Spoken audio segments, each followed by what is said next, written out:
Et sur la place de la Planta pour la cérémonie de dissolution. Avec le régiment 6, c'est toute une page de l'histoire militaire valaisanne qui se tourne. Jean-Étienne Alette a rencontré son commandant.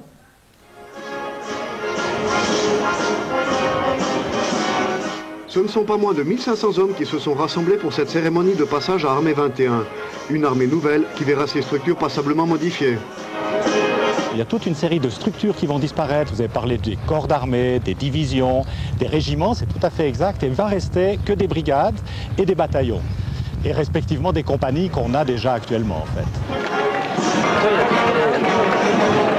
Qu'il l'ait aimé ou pas, le régiment 6 aura profondément marqué la vie de nombreux Valaisans. Et cela durant près d'un siècle. Ce régiment a commencé à naître en 1911. C'est à l'époque où les troupes de montagne ont été créées. Puis ensuite, le régiment tel qu'il est actuellement, ça date de 1961, où là, le bataillon 6, le bataillon d'infanterie de montagne 6, est venu se joindre aux 3 autres bataillons fusiliers de montagne, que sont le 9, le 11 et le 12. Et on a cette structure aujourd'hui. 11, 12...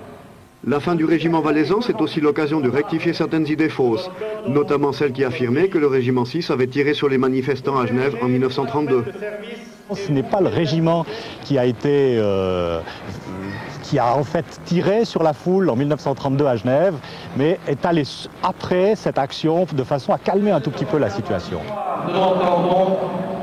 Pour ces militaires, la cérémonie correspondait à la fin d'un cours de répétition, un cours basé sur des missions au profit des civils.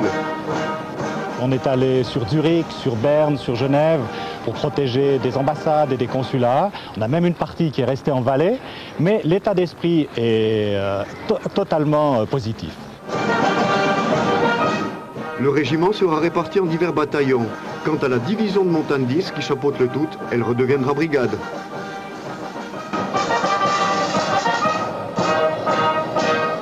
Et parmi les nombreux invités se trouvait le divisionnaire Luc Felet qui venait tout juste d'être nommé à la tête des forces terrestres avec le grade de commandant de corps. On s'en souvient, le Valaisan a dû gérer l'intervention de l'armée au G8. Aujourd'hui, c'est un tout nouveau challenge qui l'attend. Comment a-t-il réagi à sa nomination? On écoute sa réaction.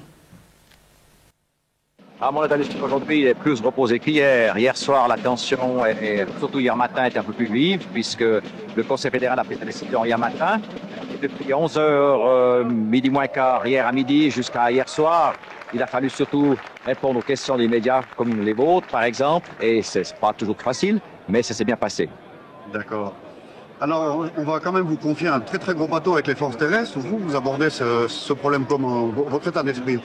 Il est serein pour le moment, puisque d'abord, je connais bien le dossier, le projet, puisque j'ai été chef de groupe de projet pendant 2 ans et demi.